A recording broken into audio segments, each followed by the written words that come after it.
be showing you, as a lot of the cruise lines often do, that all cruises are definitely not the same, which a lot of people maybe do think.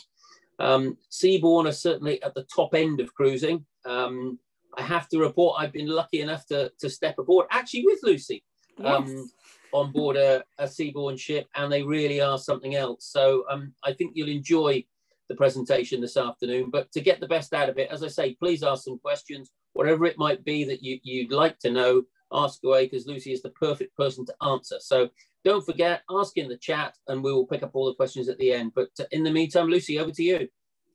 Right, hello everybody. Thank you for having us today, Miles Morgan. It's a pleasure to be able to present our lovely brand, and it's nice to be able to do things like this now, rather than it being all of the stuff that we've been used to over the last year. So obviously we've just launched our Seabourn Summer 22 programme.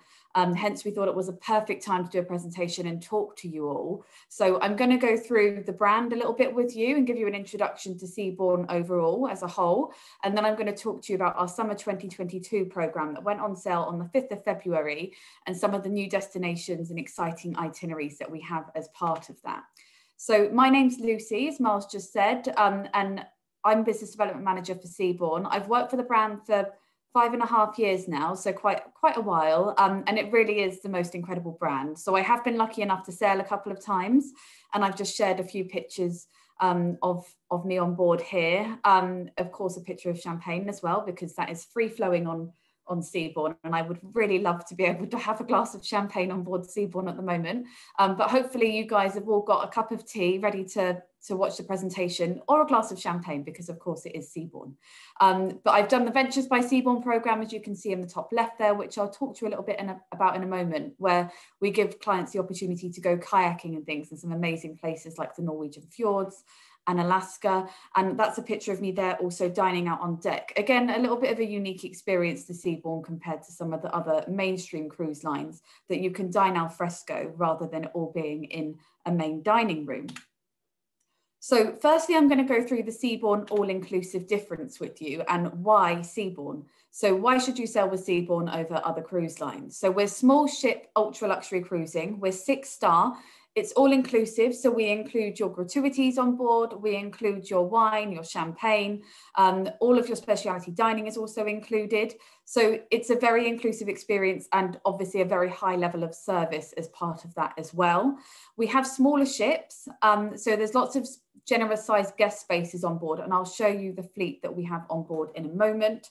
All of the suites are oceanfront. Most of them do have verandas, but they do all have double vanities, separate bathtubs and showers, and a walk-in wardrobe. We have some incredible partnerships with Seabourn as well, which I will go through with you in a moment. But obviously a key benefit of having a smaller ship is that we're able to visit lots of hidden harbours and marquee ports that some of the bigger ships out there are unable to access. So this here is the current Seabourn fleet. So at the moment, we have 5 ships. We've got the Odyssey class of ships, which are 229 suites, and then the Encore and the Ovation, which are 300 suites. The Odyssey class ships are 90% veranda suite accommodation, and the Encore and the Ovation are 100% veranda suite accommodation. We've actually got a very new fleet as well. So as you can see, the eldest ship in the fleet was built in 2009. So the average age is just 7 years old, which does mean that we have the newest and most consistent fleet in the ultra luxury cruise industry. We've got the Seabourn Venture that will be joining us at the end of the year. It will be an expedition luxury ship, so we're very excited for her to be joining us, and she will have 132 veranda suites on board. I am going to give you a little bit more information on the Venture towards the end of the presentation, just to give you an update on the itineraries that she'll be doing and some of the extra things that we're going to have on board. So the Odyssey class ships are the Odyssey, the Sojourn and the Quest. They're 90% veranda suite accommodation, and they have 229 oceanfront suites. What's lovely about the fleet that we have with Seabourn is that it's very consistent. So the Encore and the Ovation, which are slightly bigger, as I mentioned, and all 100% veranda suites, it's exactly the same layout. They just have an extra deck and they're slightly wider in order to accommodate for the extra suites that are on board. So no matter what ship you sail on when you go with Seabourn, you don't need to worry about where everything is. It's all going to be in the same place and nice and easy for you to navigate. So all you need to be looking at when you're choosing your next Seabourn cruise is the destination that you would like to sail to and what you would like to experience. So I'm going to now go through the Seabourn all-inclusive difference with you. And this is just an overview of all of them. So I'm not going to read them out to you twice. But we're able to offer curated voyages to all 7 continents. So with our small fleet of just 5 ships, we do currently cover the whole globe. And then, of course, we're going to have a new ship joining us, which is an expedition ship at the end of the year, which will allow us to go to even more remote places and go deeper into places like Antarctica that we do already currently visit. So I mentioned we've got smaller ships, so we're able to go to more places and sail deeper into those destinations. So places like Monte Carlo, you're actually going to wake up right next to the yachts next to you, rather than having to do a transfer or a tender to get into the center of the city. When we go to St. Petersburg, you actually go right down the Neve River. So you can really experience the destinations to their full potential. We like to think of ourselves as a finest resort at sea, so an ultra luxury hotel that just happens to be on the water, rather than it being a traditional cruise experience. So as I mentioned, you can dine al fresco, and you can kind of see some of the images of that just there. But this is the pool deck area on board, which is probably one of my favorite areas on board. We do lots of events and things here as well, but it's a great hub of the ship. And especially in places like Antarctica, I think you tend to think of these areas as great for warm weather destinations, but we put ice in the pool and serve caviar and champagne out on deck. So some amazing experiences out here. But the whole of the ship is very open. There's lots of different space for you to go and enjoy. You're never going to struggle to go and find a quiet place to go and read a book if that's what you'd like to do. And you can kind of free flow into bars and restaurants where you don't require reservations as well. So intimate ships, I've already mentioned, with a private club-like atmosphere. I think what's great about Seabourn and all-inclusive ships is that it's very easy to meet and interact with people. And there's never any of this, who's going to pick up the bar tab, because it's all-inclusive. So you can have a drink with people. If you then really get on with them, you could then go and eat with them in the main dining room later on, if you wish. I mentioned there's loads of different areas on board that you can go and enjoy, but it's very much a modern country club feel on board Seabourn ships. Complimentary premium spirits and fine wines are available on board at all times. So they're free pouring at lunch and dinner. We tend to match the wines with whatever is on the menu in the dining room that evening. But there's loads of different choice. You're not going to have to worry about us not having the finer versions of spirits. And we don't tend to even have cocktail menus in a lot of the bars as well, because the bar staff on board will kind of design cocktails based on your preferences and what they have come to learn that you enjoy in the evenings and in the daytime as well. We offer intuitive, personalized service, and the service on board is absolutely incredible. It does consistently exceed guest expectations. Tipping isn't required or expected. It's all included as part of the fare. I've been lucky enough to sail with Seabourn a couple of times, and I'm amazed by how incredibly attentive they are on board.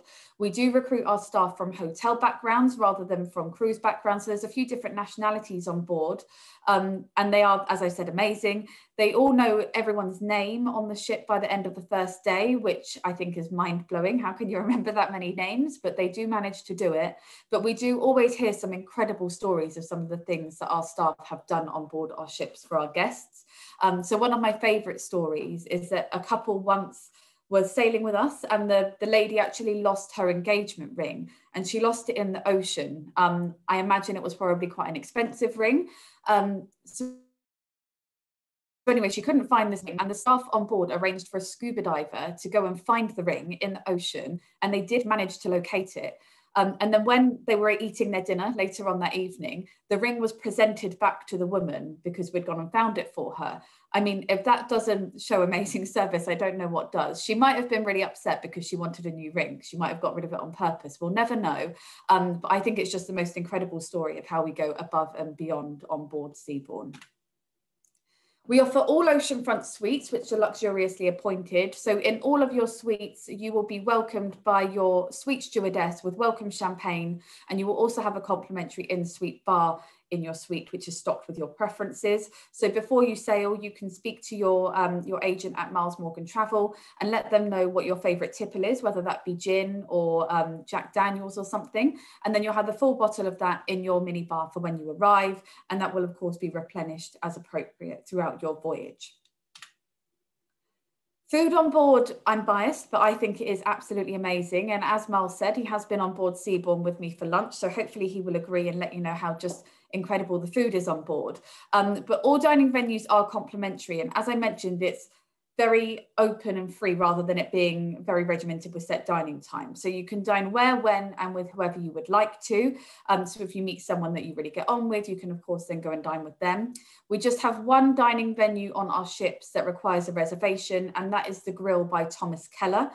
Everyone will have the opportunity to dine there at least once on their voyage, but if there's a particular time that you want to go, we recommend you try and book it before you sail with us, just so that you can make sure that you get the time that you prefer. But all of the dining venues are incredible, and we change the menus frequently. So every night there'll be new food in the restaurants. And we, of course, actually tailor that dependent on the destination that you're going to. So we use a lot of local produce on board. And we do actually do an incredible excursion on all of our voyages called Shopping with the Chef, where you get to go out in the local markets. So we do it in Malaga, and in some incredible places in Canada and New England as well. So you can see what we're buying, so that we're then going to prepare in the evening on board the ship. So it's a very immersive experience, and it kind of really demonstrates to you how fresh all the produce we are using is. So we've got the main restaurant, there's the colonnade, which is a little bit more of a casual dining venue, and the patio, which is also a more casual dining venue in the daytime. In the evening, it now turns into Earth and Ocean at the patio, and this is a relatively new concept, but we change the menu every night, and it's served poolside. So we change the area completely, move all the sunbeds and things out the way that are of course there in the daytime. And then we have all this incredible food that changes daily dependent on where you are in the world. And you can dine out there with a blanket if it gets a little bit chilly as well. But this was one of my favorite dining venues on board, actually, just because it was so different and so lovely to be able to eat outside with the fresh sea air all around you. We also have some incredible gelato on board. So that, of course, also features local ingredients options for the daily specials. So when you're in Amalfi, you're probably going to have some incredible lemon flavors, but these change all the time. It's lovely to go and have this out by the pool in the daytime. I know that I was trying all the different flavors because they kept changing all the time, but we make these fresh daily. So it's something nice to look forward to as a snack in the afternoon. We also have a spa and wellness area, which is very popular and actually quite large and immersive for how big our ships are. So that's in partnership with Dr. Andrew Weil, who is an expert in mindfulness and well-being. And we do an extensive mindfulness program on board because of that partnership. So we also offer yoga and Pilates out on deck in some of the warmer climates, and you can do it in ashore excursions and other places. So we did actually see a picture once of people doing yoga in Alaska, and the story behind the picture was that a bear actually approached them when they were doing yoga. So really taking you close into the destinations. But we have an incredible spa area with heated beds and things that you can pay to go in daily, or for your voyage, you can have access to that. And if you really do love the spa area, we do have spa veranda suites available, so that you then have access to those facilities, and your suite is very then close to the spa area on board. We offer Seabourn conversations as well. So this connects you to lots of experts and things, whether that be per the destination that you're sailing in, so that they can immerse you in the history and the culture of where you're visiting, or if it's other experts that we have on board that can talk to you about various other things. So we've had people like Lord Digby Jones on board, and he'll do a number of talks. Sir Richard Stone, who is the royal portrait artist, the previous royal butler. So they all have some incredible stories, as you can imagine, but we call them a conversation because rather than them being lectures that someone flies in to do a lecture and then they fly home because they've done it and they get off the cruise, these people are sailing on Seabourn, and you might end up eating with them at dinner, or you might end up having a drink with them in the bar. They really are there as conversationalists, and it's for you to interact with them whilst you are on board. We have a partnership with Sir Tim Rice, which is something that we're really proud of, but we actually offer an amazing experience in the Grand Salon area, where Sir Tim Rice appears as a hologram, and he talks through all of the musicals that he has produced and all the incredible people he's worked with, like Andrew Lloyd Webber, Madonna, all those incredible people that have worked with him on various musicals. And then the Seabourn singers and dancers will then perform the songs from those various musicals. So of course you've got Aladdin, The Lion King, Evita, chess. So it is really amazing and it's definitely worth seeing. So this is available on the Odyssey class ships and the Encore and the Ovation. So obviously the entertainment experience on the expedition ships will be slightly different.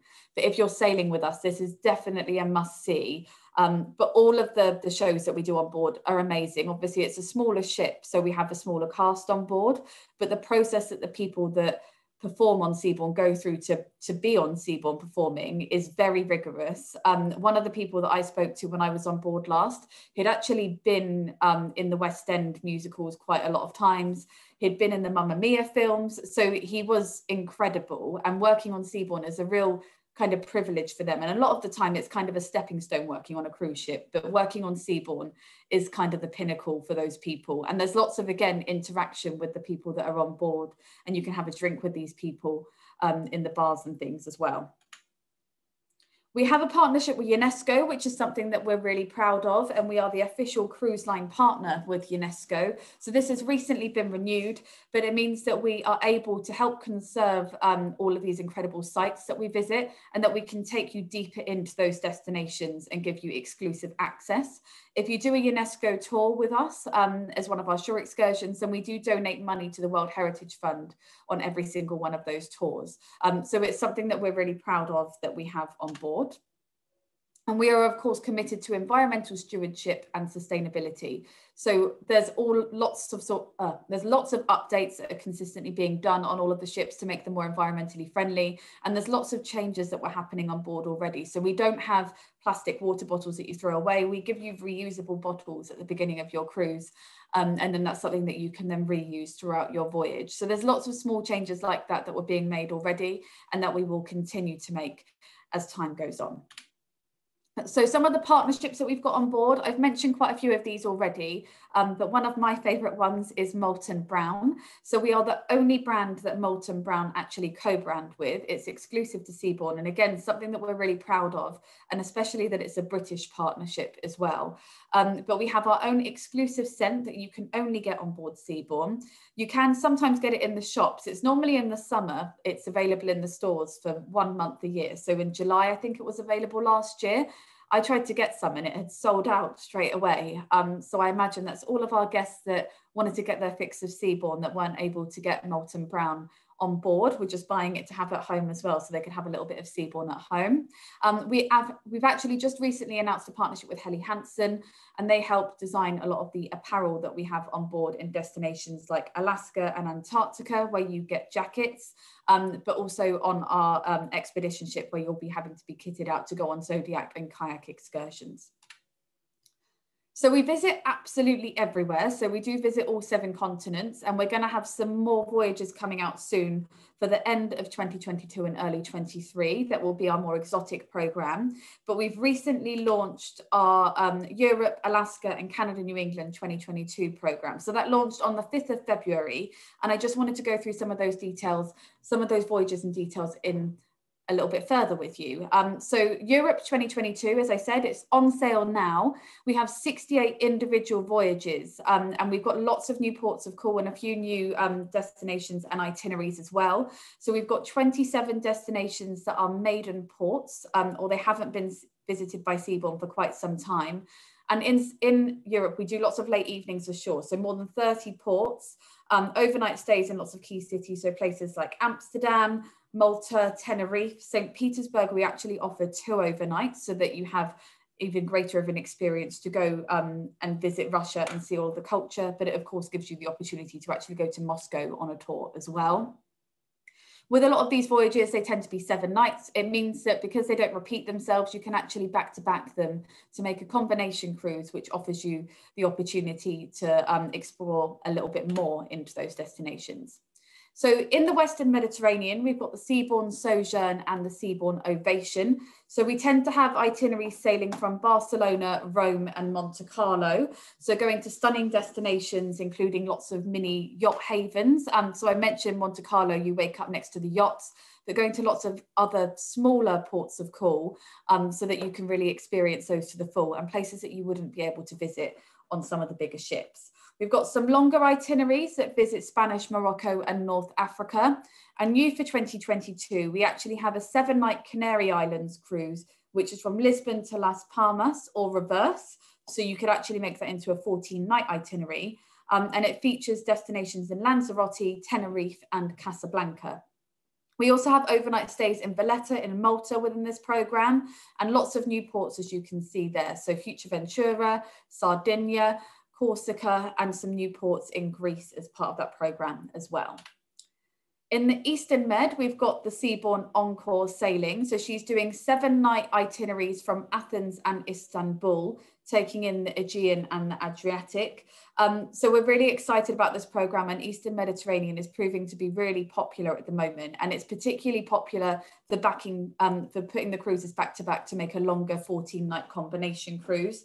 We do actually do an evening at Ephesus as part of this program as well. So it's a concert courtesy of Seabourn that you get to experience when you're on board with us. And we do have some Holy Land itineraries as part of this program in 2022 as well. So on the 15th of May, we'll have a sailing that goes into Mykonos, into Cyprus, and then finishes in Haifa for Tel Aviv, Jerusalem.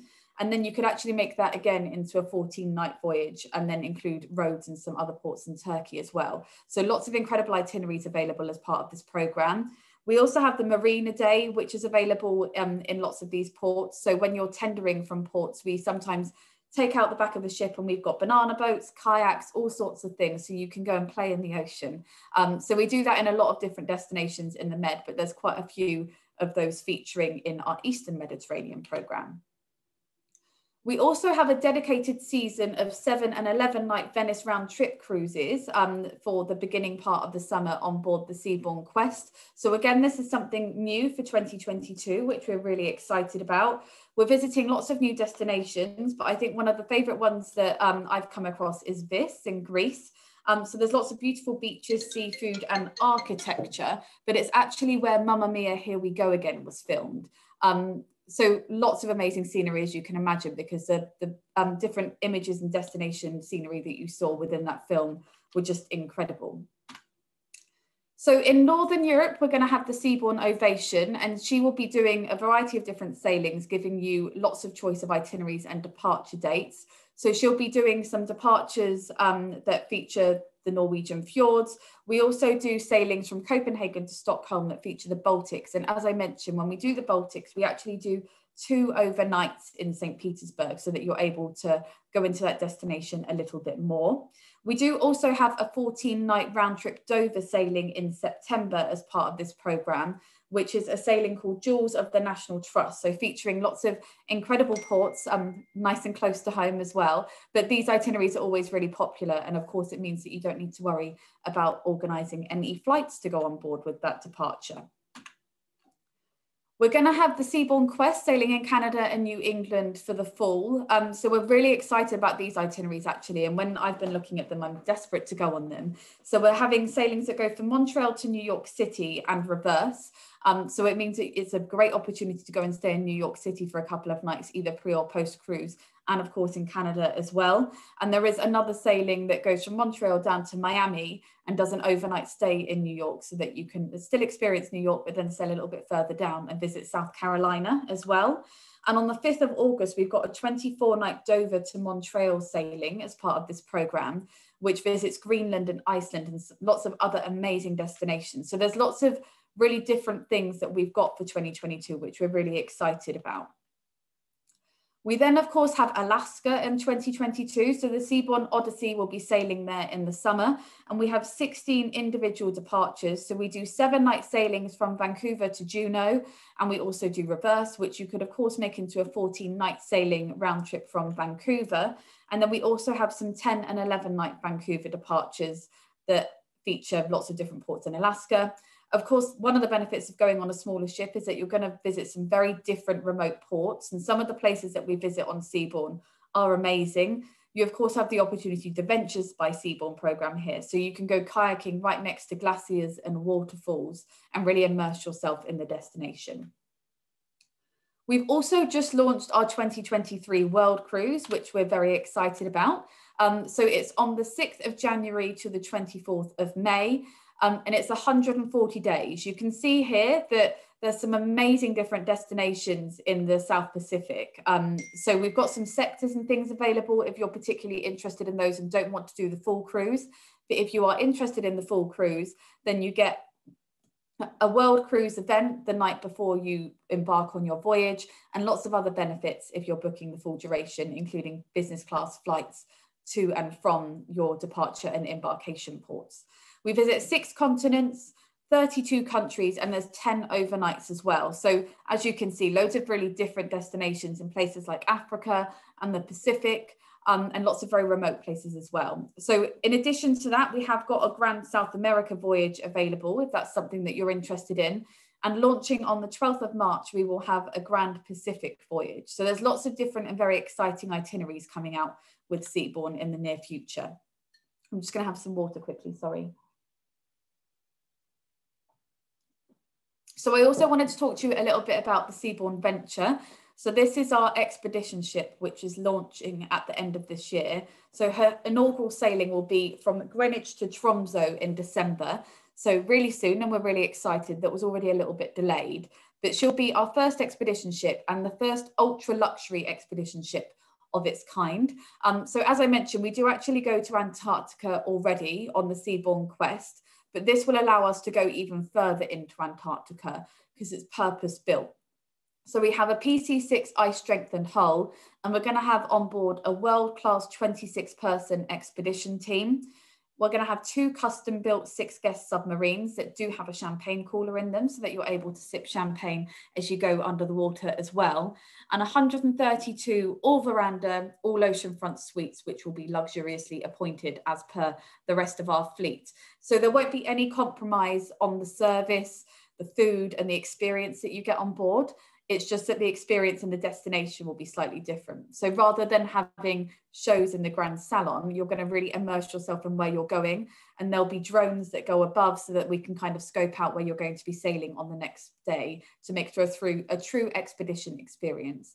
We'll of course have an open bridge policy as part of that, so that again, you can really immerse yourself in where you're going, because an expedition cruise is very different to a normal cruise experience. We'll also have 24 Zodiacs on board and the opportunity to go scuba diving, snorkeling, and kayaking.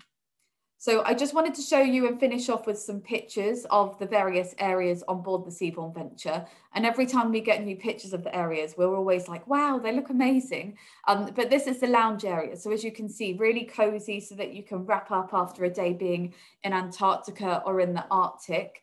And go and meet people and have a chat about all of the experiences that you have had that day. This here is a Discovery Centre. So this is in replacement of a Grand Salon area. You can go in here and this is where you can see footage from drones, and then all of the imagery and the pictures from what people have seen during the day from the wildlife experts, geologists, etc.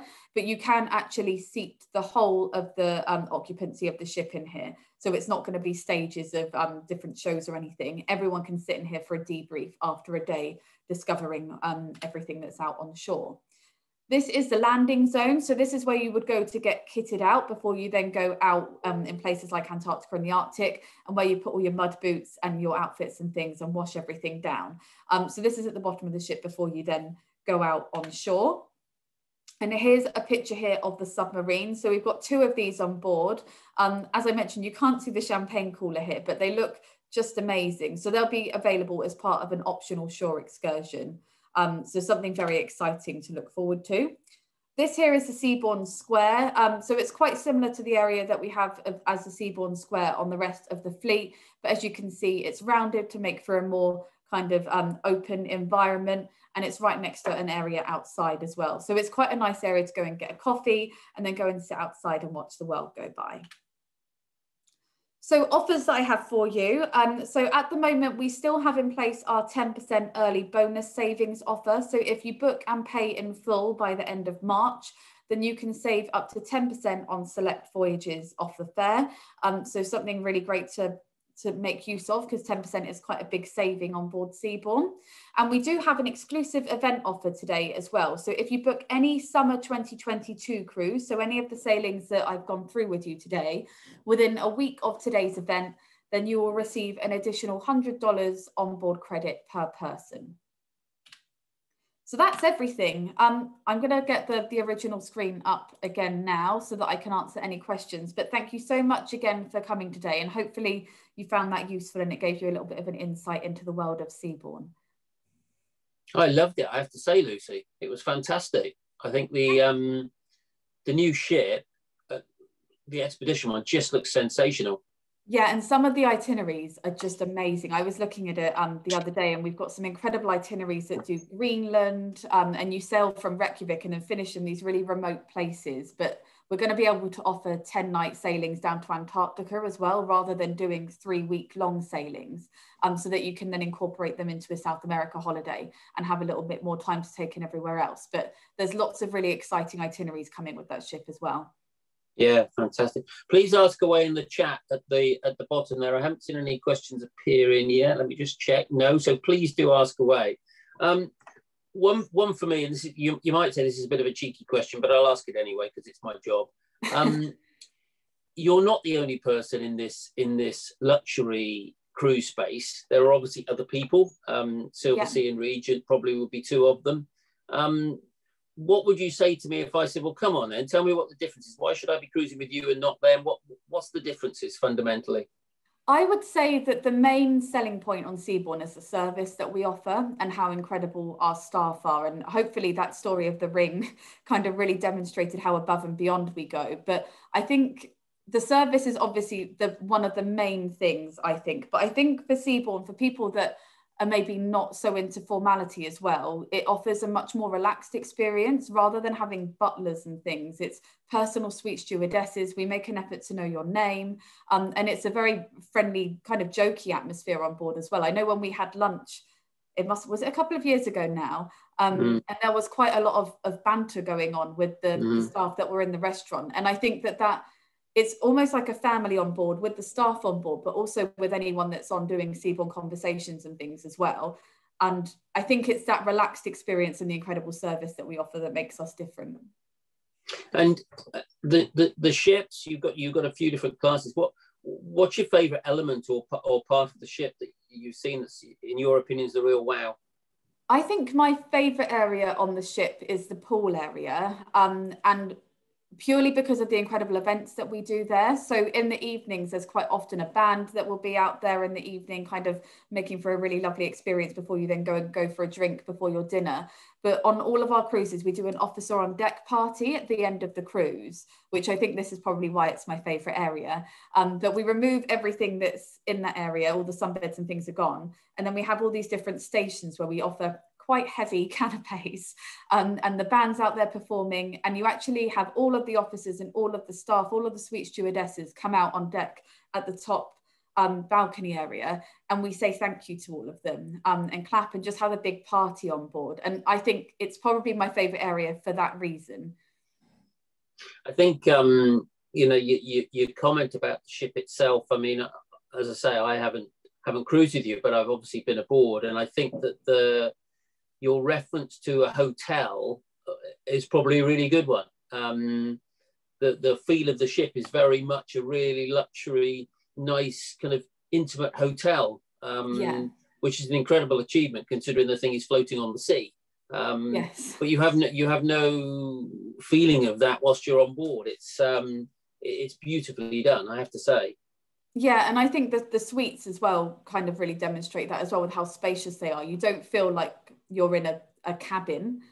It is a suite with lots of space. Yeah. And final question, favourite itinerary? One that people should do, in your opinion? I think the Eastern Mediterranean itineraries are incredible. And I think in the Mediterranean in general, the itineraries are so port intensive because we've got small ships that are able to go to lots more places. But the Eastern Mediterranean itineraries in particular, with the ports of call in Turkey and Greece. And I would love to do the Holy Land itinerary next year. I think that looks just amazing. So for that reason, that's probably one of my favourites. But I mean, I'd do any itinerary right now. I think your comment about the ship size is also really important, and for people that really maybe aren't frequent cruisers, regular cruisers, that element is very big. The trend, if you like, in terms of cruising is bigger and bigger ships, which limit their ports of call massively. whereas yours is at completely the other end, and does allow you access to some of the most amazing places, as well as, like you said, you know, I went to St. Petersburg and I saw where your ship was, funnily enough, right there in the heart of the action, which you obviously can't do with the larger ships. Is a real big selling point, which I think is important. Absolutely. Yeah. Well, if there are no further questions, thank you everybody for joining. We must have covered everything. Yeah, you must have done well.